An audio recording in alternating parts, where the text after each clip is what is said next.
My name is Catarina Buchatskiy. I'm the co-founder and co-executive of the Shadows Project, and we work on popularizing, preserving, and protecting Ukrainian culture. Hello, my beautiful friend. All right, so this is the first time I've ever done this on the podcast, but it is so timely because Catarina is in Poland / in Ukraine, so she's bouncing back and forth. And she is a Stanford student, and she decided to leave school to go and help because she is half Ukrainian and half Brazilian. And I literally became Auntie Jodi because I'm Auntie Jodi to so many people, but I became Auntie Jodi where I'm like, you know what? I just want to check on you every 2 weeks. I go, just because I want people to understand that a young person leaving school and literally on a pure purpose of helping her culture. And I just want people to keep seeing that you're okay. So let's give an update because it's like every 2 weeks. So until you come back home to the States, every 2 weeks, we're going to just touch base with you for like 20, 30 minutes to see what's going on, what you've experienced. So 2 weeks ago, you just had arrived. So what's happened to you since then?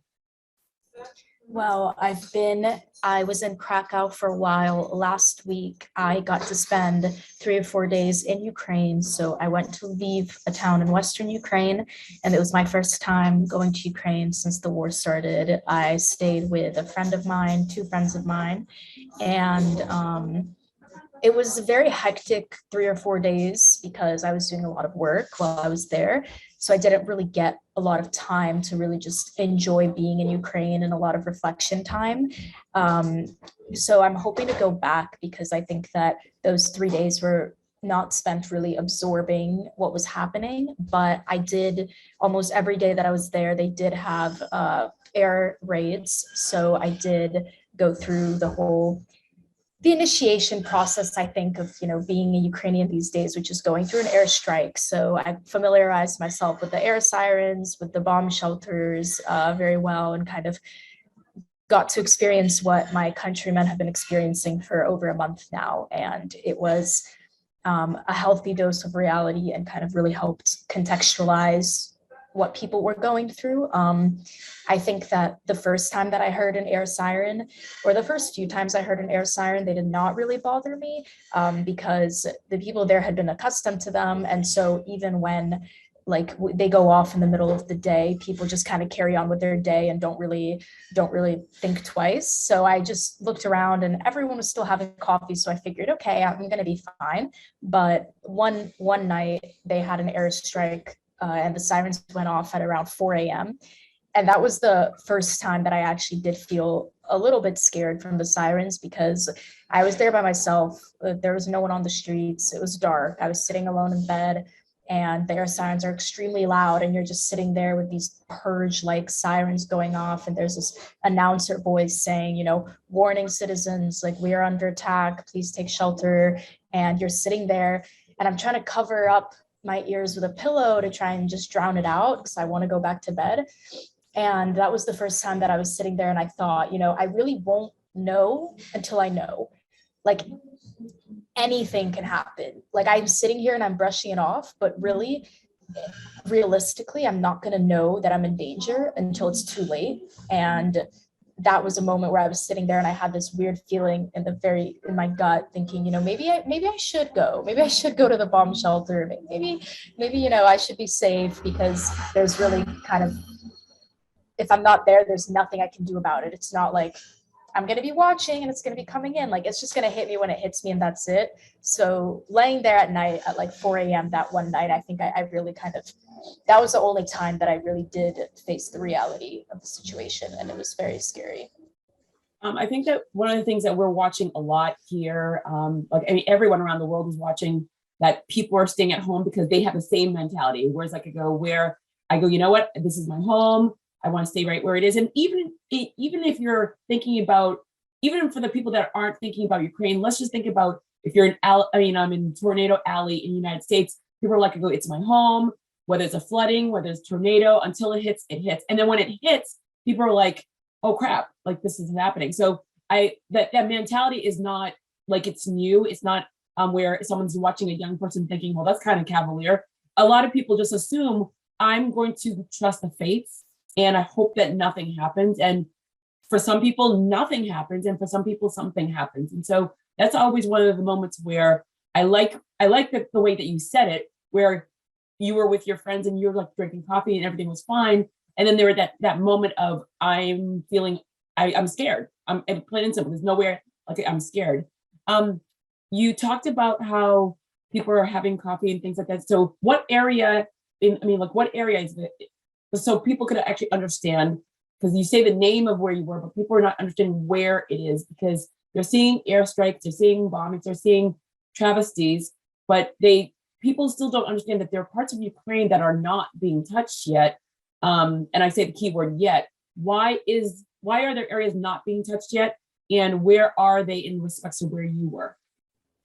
Yeah, so most of Western Ukraine is relatively untouched. So the city that I was in, Lviv, is in the very west of Ukraine. So it's really just 2 hours away by car from the Polish border. Like, it's very much right near the Polish border.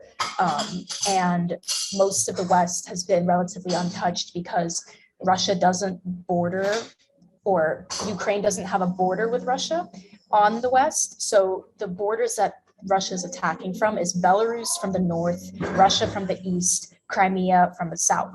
So Western Ukraine borders with Poland and Romania and those countries that Russia does not have access to. So it's physically quite hard for them to get there because, the troops have to come through the east in order to get to the west. And we've been doing a great job at stopping them.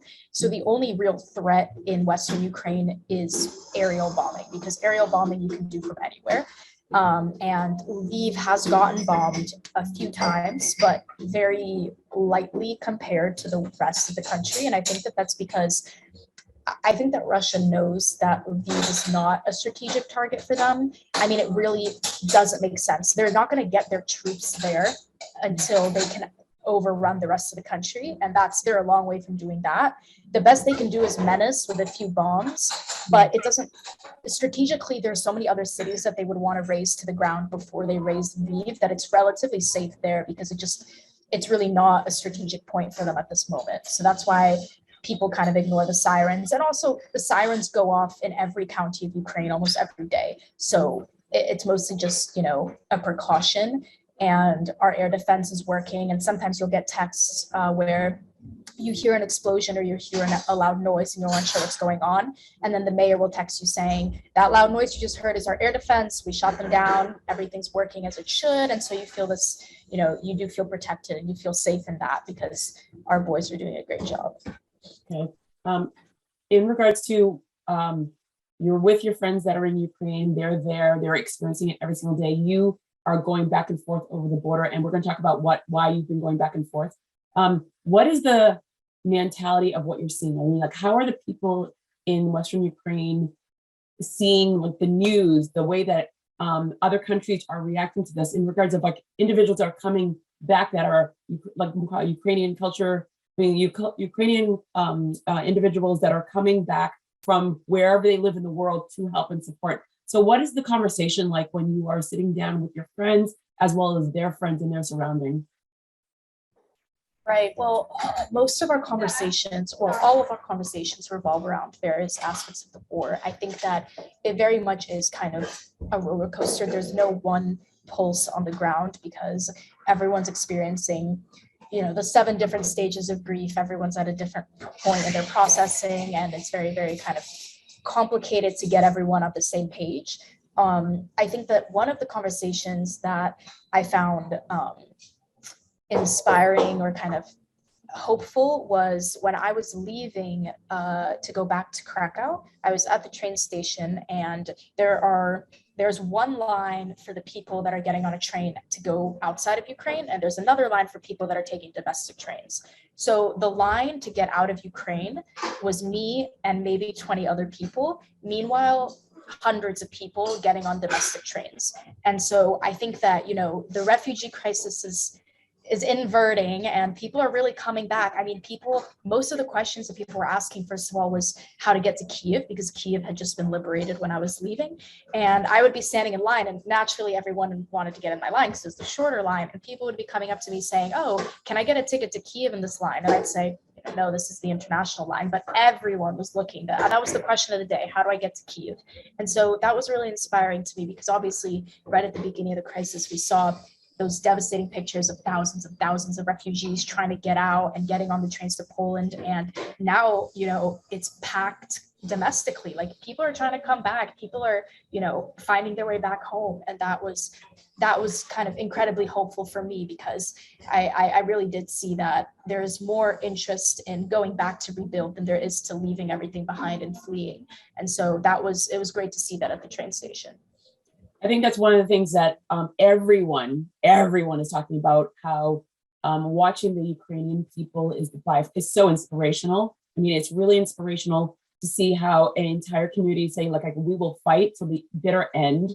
And we will make sure that everyone around the world understands why we are so passionate and why we love our culture, our country, our people, our homes. And so I think that's, like, by far, just to hear that makes me even feel better. But we've been watching that as well, just seeing actors and athletes and musicians. I mean, everyone's just, like, dropping what they're doing anywhere around the world. They're like, we're going back home. And yeah, I'm a ballerina and I'm in full gear with my guns, and I'm going to learn how to shoot a gun. And I think that's just mind blowing. I mean, that's absolutely mind blowing.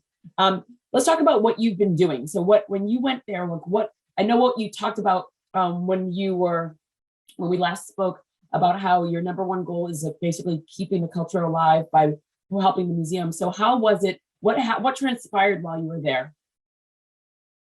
So I went and I managed to deliver the first shipment of equipment to the National Museum in Lviv. So I brought a digitization scanner that they needed to digitize their archives, and a few boxes of fireproof equipment. So I went and I brought that along with me, and I dropped it off at the museum, and they gave me a tour.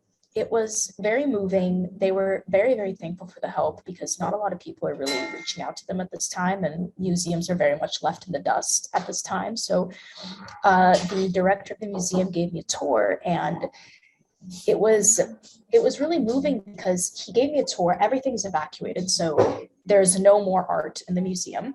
And he took me around, and he insisted, I asked him if I could step in and just take pictures of the empty galleries for our website and stuff, but he insisted on taking me to each exhibit room. And keep in mind, these are just empty walls. There's nothing there to see. And we went into each and every exhibit room. I spent maybe 2 or 3 hours at the museum, and he gave me a full tour of empty walls. So we would go into each exhibit room. He'd show me a blank wall, and he'd say, this wall, we used to have this painting. It looked like this. This is the story behind the painting. And it was just the biggest dissonance that I've experienced when, someone's talking to you and they're giving you a tour, and you're staring at a blank wall, and they're telling you to imagine what used to be on the wall. And he's telling me, oh, this painting had this most beautiful shade of red, and it was made at this time, and they had this gold detailing. And I'm standing there looking at a white wall, and I'm trying to picture what he's telling me. And he insisted on pretty much, giving me a description of all his favorite works in each exhibit hall. And I'm looking at these blank spaces, and it's making me so angry to try and visualize this, because I understand that, as beautiful of a job as he did describing all of the pieces to me, I will never actually know what they look like until I see them. Because me describing, there's the Virgin Mary wearing a red robe holding something. That image is going to mean a million different things to a million different people. And I was getting so frustrated thinking about the fact that all of these pieces, there's a potential that they're really only going to exist by word of mouth, and they're only going to exist in our memories if they get destroyed. And every Ukrainian is going to have a different image of this in their minds. There's not going to be a unified culture and a conception of, like, what these artworks mean, because it's just, the burden is on us to spread what they look like by word of mouth. And it was very frustrating, because, this is something that you want to share with your people, and you want to be able to share with your countrymen. When I think of my favorite Ukrainian painting and I tell them, oh, the Catarina painting is so beautiful, every Ukrainian knows what that means. They say, yeah, it's great. And there could be a time when I tell them and I have to kind of explain, and I know that they'll never really fully get it if they don't get to see it.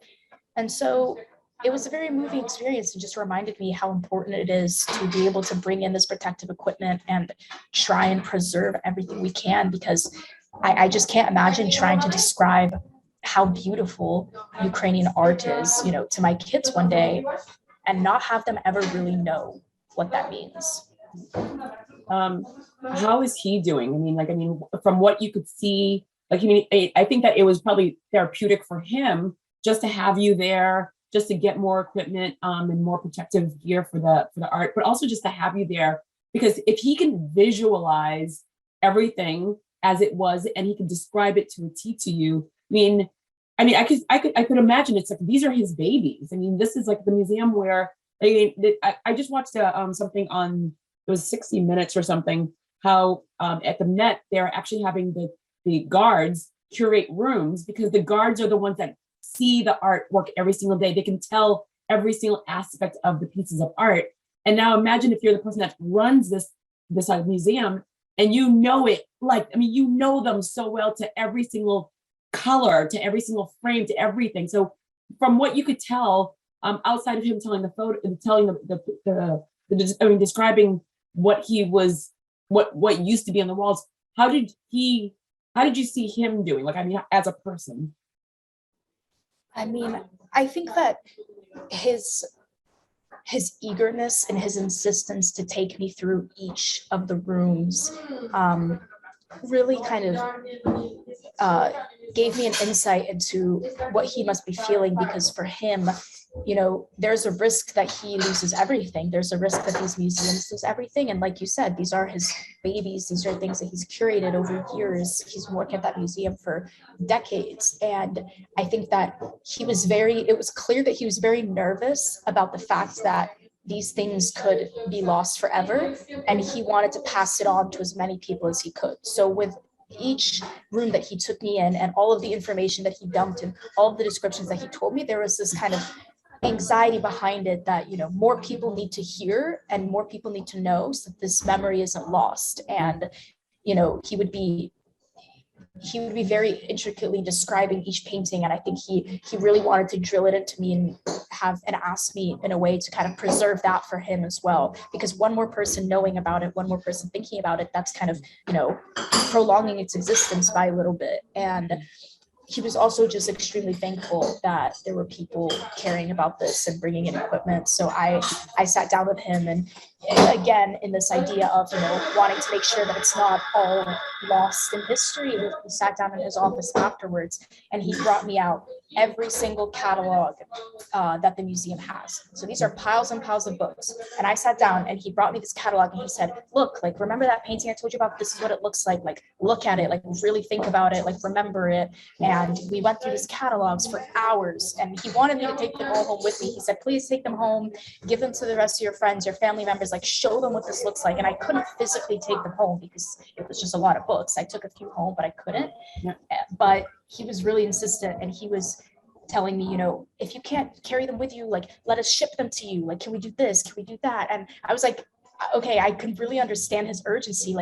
He was not letting up. He wanted these books to get out of the country, and he wanted me to take them with me in any way or another, because, that's how you keep these things alive. And so I could really tell the urgency behind everyone and the work they were doing.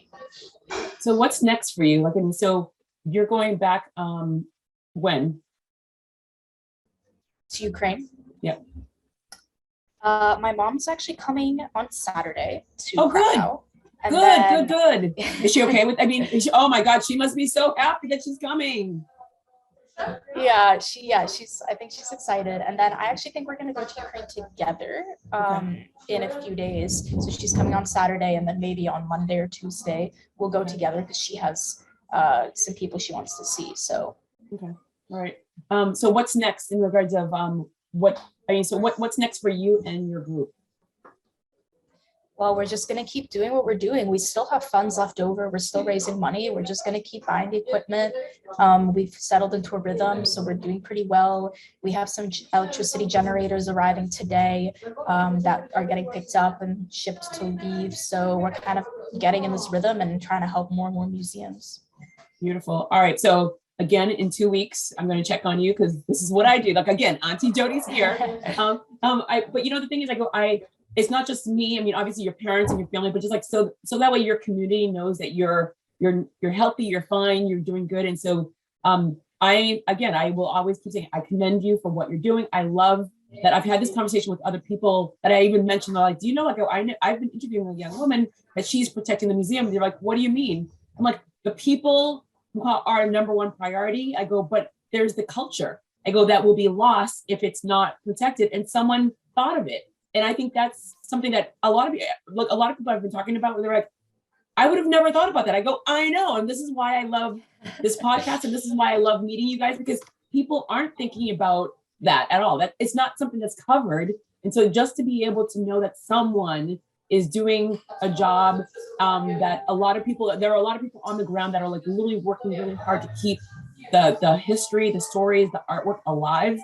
I'm going to keep sharing your story. But I really want you to just take care of yourself. I mean, and by the way, how are you taking care of yourself? And so you're sleeping.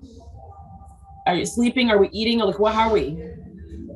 Yeah. We're doing all right. We're sleeping, we're eating. I did some face masks the other day. I'm getting a haircut today, which I'm excited for, just to jazz it up a bit. So all right, so good. You're still doing the things because you're in an area where you're back in Poland. Just so everyone knows, you're back in Poland, in a safe area, but you're still working and getting things done. So I'm very, very happy to hear this. And I mean, and I have to say, I'm sure that some people will be so confused. They're like, well, she's in Poland. I go, she's going to Ukraine. She's doing fine. I go, it's not fine. It's just like you're in areas where it is better than most areas.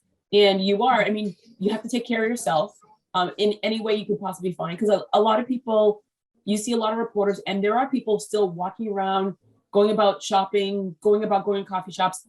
But yeah, they're very aware of what's happening literally 2 or 3 hours away from them, but they're still living. They're still living. So I just wanted people to understand that there are so many different sides to this story, and everyone is not just cavalier, like, oh, look, it's no big deal. It is a big deal. And people are working hard, and people are out there, but they are living and they're taking care of themselves as well. Yeah. All right, Kat. So I will see you in 2 weeks.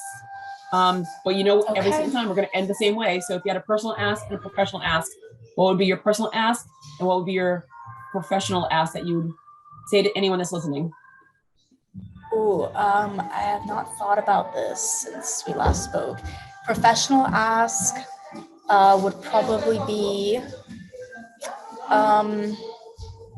well, we're going to launch our website soon, hopefully in the next few days, so that I'll be able to link that. And if it's up by the time that this podcast is up, the professional ask would be to check out the website and see if you can help with donations or raising awareness for the museum.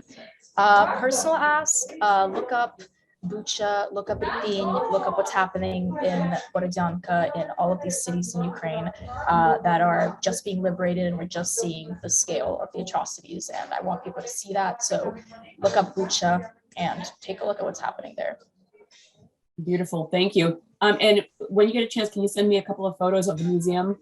Just so that way I can actually put that on this podcast as well, so that way people could see the wall, what's happening. Because most people envision going to the museum and seeing something, but seeing an empty museum is something that most people aren't even, they don't put it in their mindset. So to be able to see an empty museum would probably be very helpful as well. Okay, absolutely. All right, beautiful. Thank you, my friend. And I will talk to you soon. Thank you. Okay, Bye. thank you.